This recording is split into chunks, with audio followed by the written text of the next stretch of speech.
Good evening and welcome to Estuary TV News. I'm Hugh Riches. Tonight we study the history of the mayors of Hull, an ancient office first appointed in 1332 by King Edward III, but elevated to Lord Mayor 100 years ago. And I'll be talking to Emma Lingard about her upcoming programmes on the First World War and her investigations into our viewers' shameful family histories. But first, it's over to James Dunn for the news headlines.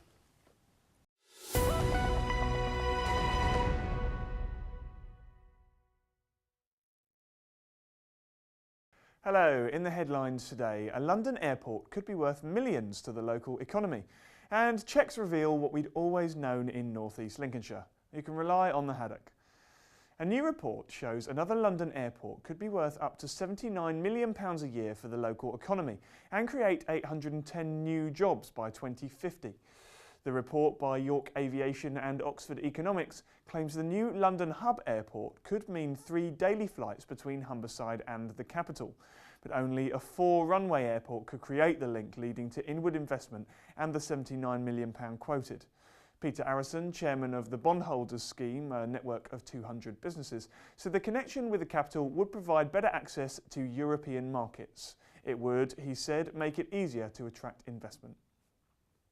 Police and the Health and Safety Executive are now investigating the cause of a gas explosion in Scunthorpe. Men had been doing maintenance work on a pit in Ashby Road when the explosion happened at around 11:30 a.m. on Tuesday. One man was airlifted to hospital where he is said to be in a stable condition. A number of people were evacuated from their homes to nearby Pod's Leisure Centre, but were allowed back in their houses later that night. They came banging on the door, basically telling us that there'd been an explosion on Ashby Road, and telling us there was a big gas leak and to evacuate as soon as possible. So I told my partner, and we came straight across to the pods. I was in the car about a few yards from the house, and I just saw a big plume of black smoke. I couldn't understand what it was, but I didn't actually hear the bang. You heard the bang, didn't you? Yeah, I sort of thought it was something like a very loud garage door shutting. If you vibrated sort of aluminium or something like that, except it was so loud that I sort of dismissed that and thought there's something wrong here. Police want to talk to a cyclist who may hold vital information about the death of 29-year-old Mingzi Yang. She was found dead in Sinsel Bank last Tuesday, and Wai Tong Zhang, 33, from the Grimsby area, has been charged for murder. Lincolnshire Police are looking for a cyclist wearing a blue cycle helmet who was in the area on Tuesday between 7 a.m. and 1 p.m. A service was held to celebrate the minesweepers lost at sea from the Grimsby area. The names of 128 men lost at sea are carved into the Roll of Honour on Grimsby Docks, and the annual service was held yesterday. Their names were read out, as well as poetry by Tom Walkley, a minesweeper who was instrumental in having the memorial built. Tom wasn't there yesterday, but friend Harry Redman was. Harry was also a minesweeper who campaigned for the memorial, and we asked if the service means a lot to him. It does. It means a great lot to me. And not only me, but the men that should have been here today. Now, people who live around here will know that whatever they're offering at a local restaurant, you can always trust the haddock. But after a number of recent stories, such as the horse meat scandal, trading standards decided to make sure. They took food samples from 9 local fish and chip shops, and you'll be glad to know it was 100% haddock. We asked Councillor Hazel Chase how important trustworthy fish is for people in this area. Oh, extremely important both for the local economy and the economy that we bring in from outside. When you go into a fish and chip shop and you ask for haddock, I expect customers to be given haddock, and if that's not the case, we would want to hear about it. But as our recent survey has shown, when asking for haddock, customers are getting haddock. And finally, we've got some more fish-related news for you. Grimsby Minster is underwater. No, not literally, you'll be glad to know, but it has been transformed as part of the Follow the Herring exhibition that opened yesterday. There's a full-size knitted ship inside and hundreds of knitted fish in the Minster, which is also showing old footage and Anne Coburn's play Get Up and Tie Your Fingers. The exhibition celebrates the herring industry and the vital work that men and women did travelling from port to port on the east coast. It's been a massive transformation. I walked in here yesterday and I was quite giddy with excitement when I saw it. It's quite stunning, and I really think if people come and have a look, they'll be quite amazed by how unusual the church looks. You know, I don't think it's ever looked quite like this before. I don't think it ever will again. It's really quite magical, I think. We're in a different world here, almost under the sea with our boat. Well, I'm afraid that's all we've got time for in today's bulletin. So until next time, bye for now.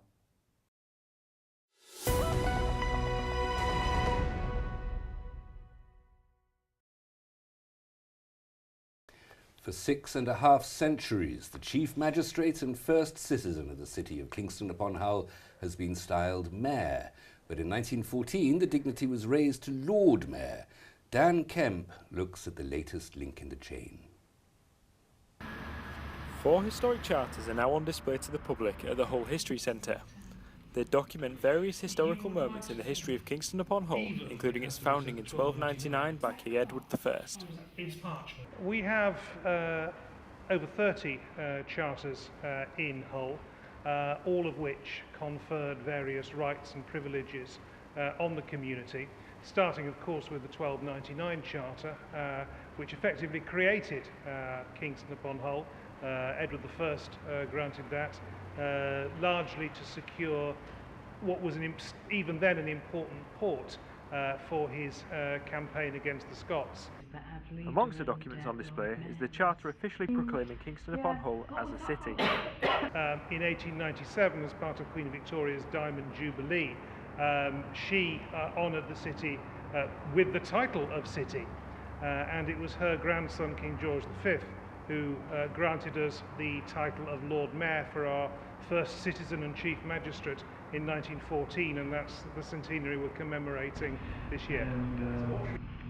The Lord Mayor's procession will take place this Saturday, and the new Lord Mayor is clearly looking forward to it and her new role. It's a tremendous honour to be bestowed the title of Lord Mayor of Kingston upon Hull in its centenary year. And its significance clearly isn't lost on Councillor Glue, who takes office 100 years to the day since its inception. It's been part of history. On the 26th of June 1914, the Lord Mayoralty was bestowed on this city to Mr. Hargreaves, was the first Lord Mayor. On the 26th of June 2014, it will be bestowed to me. So that is a huge honour. The exhibition opened earlier this week and the Lord Mayor's procession takes place this Saturday. Dan Kemp, Estuary TV News. I'm with Emma to talk about some of the exciting programmes she has planned for the near future. Emma, welcome back to your old home. Yes, thank you. What have you got up your sleeve? Oh, we've got a busy period coming up over the summer because obviously come August and then September we're looking at new programmes. So at the moment we're in production with a series of 3-minute shorts where we're interviewing people in the studio about their ancestors who served in the First World War. And just finding out a little bit about who the person was, you know, who they served with, the battles they fought with. Some of them came home and lived a long and healthy life, and some of them obviously were killed out there. So at the moment, we've got enough for a series which will start broadcasting at the beginning of August the 4th. But we're looking for a second batch of people ready for November time. And everybody will have ancestors who served in the First World War because Yes. every male pretty much had some sort of role in that conflict. Exactly. So, you know, if there's anybody out there, we want them to give us a call and come forward. All we ask is they at least have a photograph of the person that we're talking about. Or, you know, maybe they've got a piece of memorabilia, something they brought back with them, you know, like maybe a German helmet or a shovel, anything, you know, they've got those bit of extras. It just adds to that story because, and it, you know, some people say to, well, my story's not interesting, but all of it's interesting because it's all about that history and what happened to those people. And most people have got anecdotal stories that they can talk about that have been passed through the family. We're on the coast of the North Sea here, and there's always been a great exchange of populations across the water to the Belgians, the Dutch and the Germans. Would you like a few stories from the enemy side, as it were? Well, if there's anybody over here, yes, yeah. I mean, this is it. It's not just exclusive to interviewing families, you know, who had English relatives in the war. Anybody that has some kind of connection, you know, with the First World War, we want to hear from them, basically, because it's just a nice story. And of course, with it being the 100 years, and we've got till 2018 to tell these people's stories. It would be great to have them from both the North Bank and the South Bank. The war to end all wars, except sadly it turned out not to be. Yeah, sadly. You've been looking at other ancestors as well. Oh yes, another project we're working on, which will be for broadcast in Christmas time, about December, is family history. Everybody likes doing their family history, and there are people out there that may have found things about family members that they did not know about. So we're looking for interesting tales, and these are for like half-hour standoff about people's extraordinary ancestors.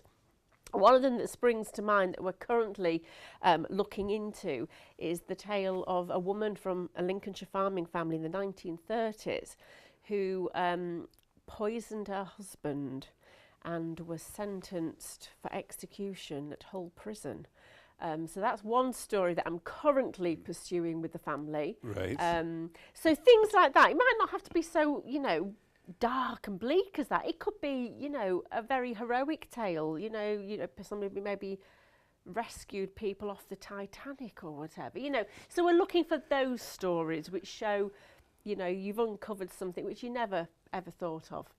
I'm sure there's plenty out there of those. You've done a bit of family history of your own. You come from a long line of villains, I suspect. Do you know, in my family history, they were all farmers, and I've not uncovered anything villainous about any of them. Nobody, as far as I can find, was ever sent to the penal colonies or anything like that. I once looked up my family name on the Old Bailey database, and I come from a long line of snitches, apparently. They're not even, they're not even proper criminals, and they weren't judges or anything like that. They were just nasty little telltales. I think when you do start uncovering, some people have gone like, wow, where did you get that from? Some are like everyday, run-of-the-mill, nothing probably exciting happened to them. But there must be people out there watching this who have got some extraordinary people in their families, and they need to be, in their past pretty much. So yeah, if anybody can contact us, it'd be fabulous. And I hope you're making more rambles as well. Well, I'm fielding so many phone calls and email inquiries at the minute from people. When is there going to be new series of rambles?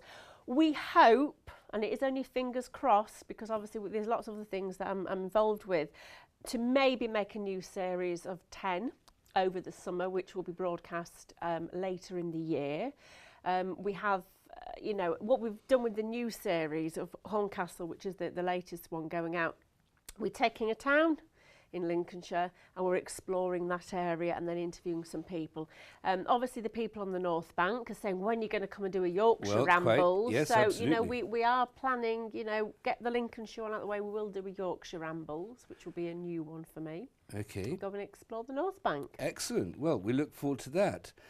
Just to emphasise, if people want to contact you about their First World War ancestors or about their villains or heroes... Yes, they should contact us on Grimsby 315561 and ask for myself or Dave Nunn, and hopefully we'll get people ringing in.